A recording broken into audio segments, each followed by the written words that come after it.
Good evening. Welcome to our Ask and Learn Geothermal Educational Series.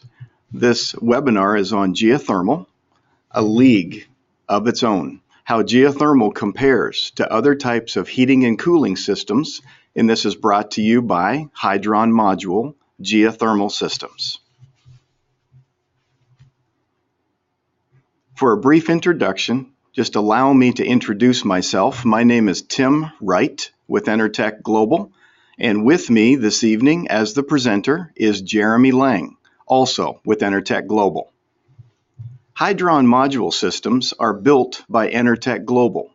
We have been in the geothermal industry for approximately 20 years. All of our models are manufactured in Mitchell, South Dakota. Our corporate office is located in Greenville, Illinois, and our products are sold throughout the United States and Canada.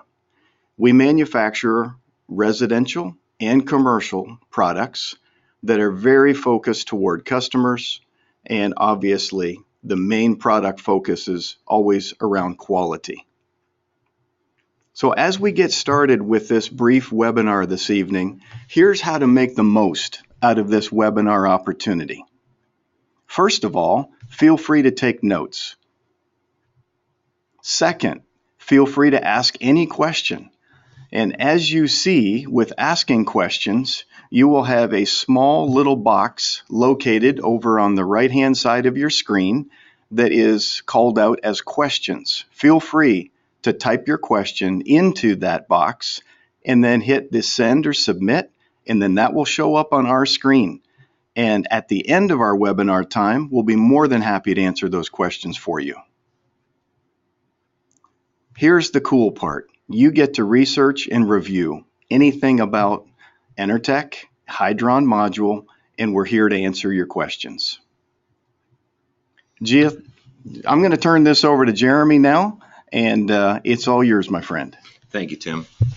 So, good evening. I'm Jeremy Lang with Enertech Global, and I just wanted to talk with you about geothermal.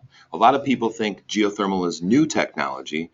I'm here to let you know geothermal is as old as dirt. Here's a copy of Life magazine. October 25th in 1948, Life magazine featured an article. In this article, they talked about the fireless furnace. The fireless furnace pumps heat from the earth to the house. We're going to go ahead and take a look at this. If you look at the system components, you'll notice that all of the components in this image are the same components that we use today. However, we have more reliable components and more modern technology. Let's take a look at a geothermal system. We have a geothermal unit, we have pumps, and we have a ground loop heat exchanger. Some of the different ground loop options include pond loops, horizontal loops, and vertical loops. Many different options for each different individual application. Now, Jeremy, help me understand. There was no outdoor unit that I saw in any of those pictures. That's right. And one of the most friendly benefits for most consumers is that the geothermal system doesn't have an ugly outdoor unit, meter, or propane tank. All of our system is in the house, and our ground loops are buried in the earth so that we can harvest energy from the earth and also deposit in the summertime.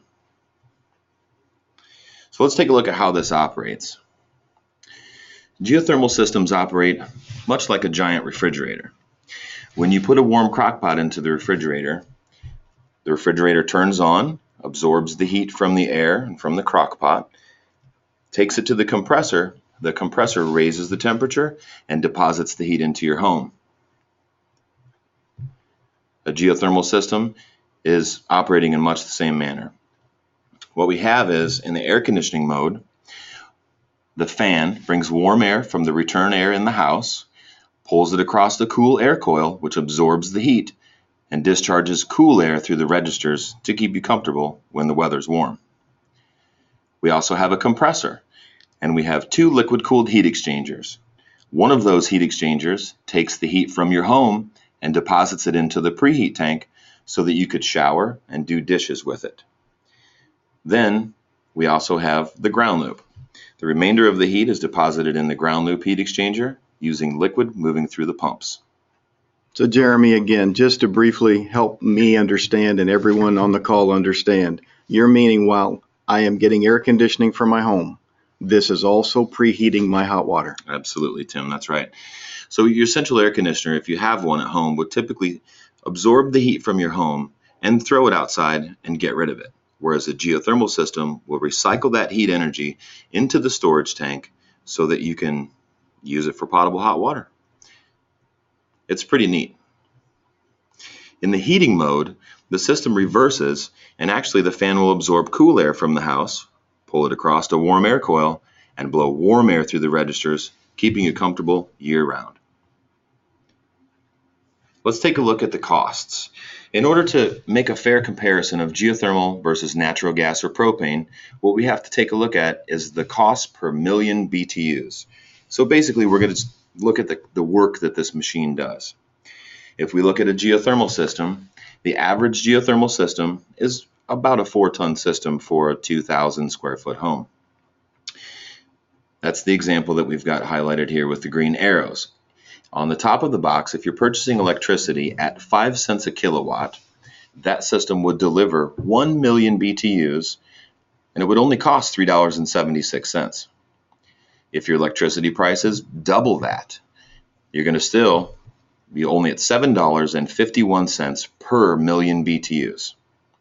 Well, let's take a look at natural gas and propane. With the best natural gas or propane furnace on the market today, they're operating somewhere close to 98%. That's 98% efficient. So when you feed it $1, you lose a few cents out the chimney. So this machine is going to give you 1 million BTUs for $10.20 on natural gas. And on propane, if it's $1 a gallon, then you're going to be paying $11.14 per million BTUs of heat. So really, when you take a look at it with regards to the cost per million BTU, so is this kind of the common denominator, Jeremy? Is this what levels the playing field? Absolutely, Tim. There's a lot of different rating scales that these appliances are rated on, and it's very complex for most consumers to really understand what's really happening there. So what we like to do is just break it down to the work that's done. Let's deliver 1 million BTUs, or picture 1 million candles lit. For that much energy, here are the prices that you'd have to pay. So let's take a look at a realistic propane cost. At, let's say, $2 a gallon, you'd have to pay $22.28 for 1 million BTUs when the geothermal system could get it done for $3.76. That's a significant savings. It's different for each individual, so it's important to have a contractor come out to the house, take a look at your individual situation, and make some recommendations. So we've talked about a lot. What does all that mean? You'd have to buy LP or propane for just 1/4 to come close to the cost of geothermal. You just can't get that kind of deal anymore. Thank you for taking the time to join us this evening on this Ask and Learn Geothermal Educational Series webinar. Please, again, feel free as we started out the webinar to ask questions, again, now using your sidebar to post your question, and Jeremy or I would be more than happy to answer your question this evening. Also, feel free, if you have no questions right now or you just want to ponder what Jeremy has laid out for you this evening, please feel free to go to www.hydronmodule.com to use our savings calculator or to find a dealer in an area near you. As far as talking one-on-one with any of our staff for any upcoming project you have, whether it's a new structure, whether it's an existing home, we'd love the opportunity to speak to you one-on-one. Feel free to reach out to us at 618-664-9010, or if you're still on your computer, just type in asklearn@enertechgeo.com, and we'd love to help you in any way we could. Thank you again for taking the time to be on this webinar with us. Again, if you'd like to review it, please go to www.youtube.com/EnertechMFG for manufacturing. Again, join us, please, for future upcoming webinars to learn even more about geothermal and specific applications. You can see on the screen, we will also be featuring another webinar that really is going to focus on how does it work and does it work where I live. And that is going to be on Tuesday, December the 8th at 8:30 Central Time in the evening. Thank you, Tim. We've got a couple of questions that have come in here, and I'd like to just have you read the first question for us, Tim. No problem, Jeremy. Can a geothermal system provide radiant heat? Wow, that's a great question. Absolutely.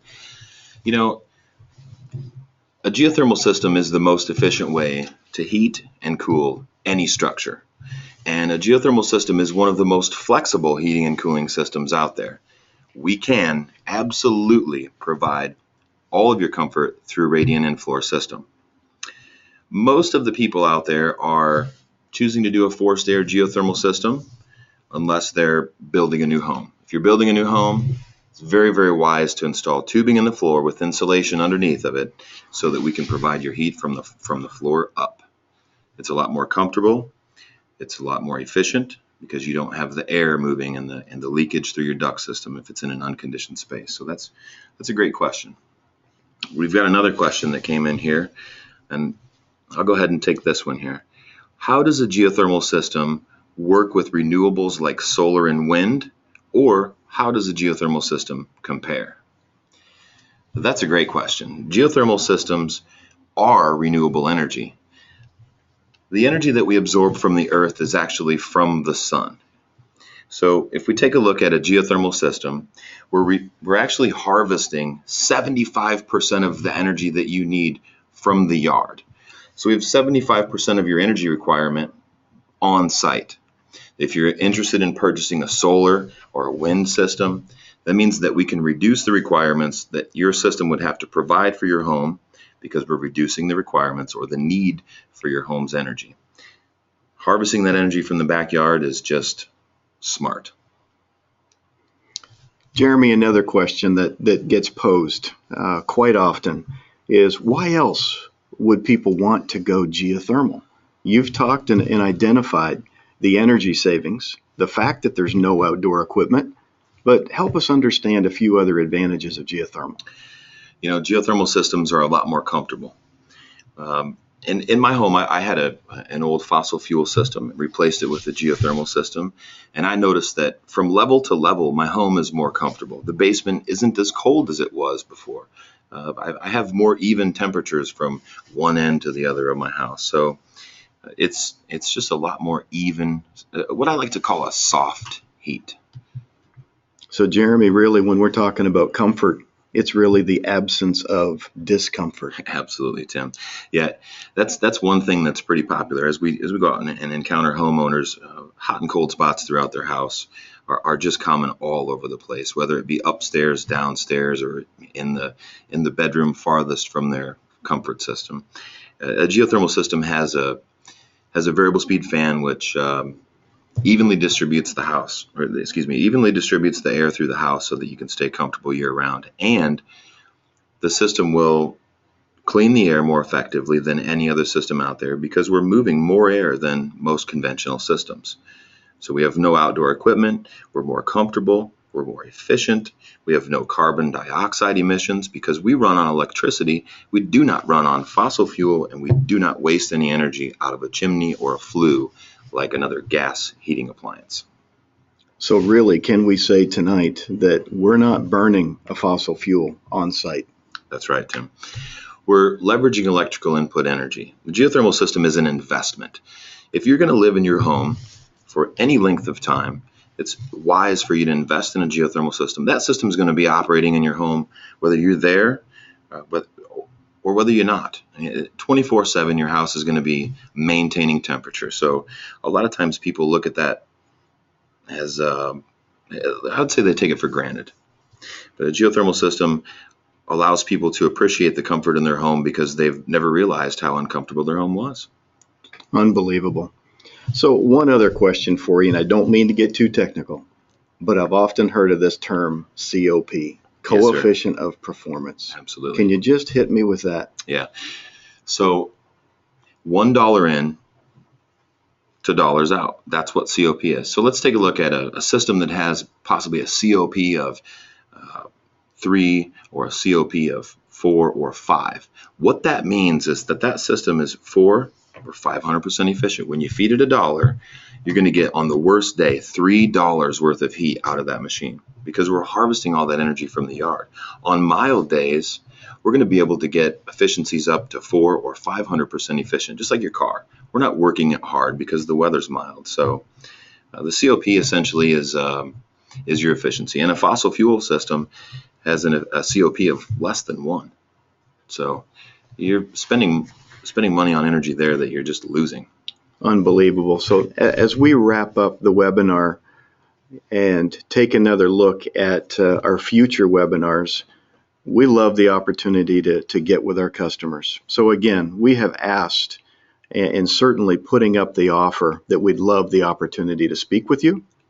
Again, 618-664-9010 or asklearn@enertechgeo.com. Thank you for taking the time this evening to join us on this webinar, and we very much value and appreciate your time with us this evening. Thank you. Have a great night.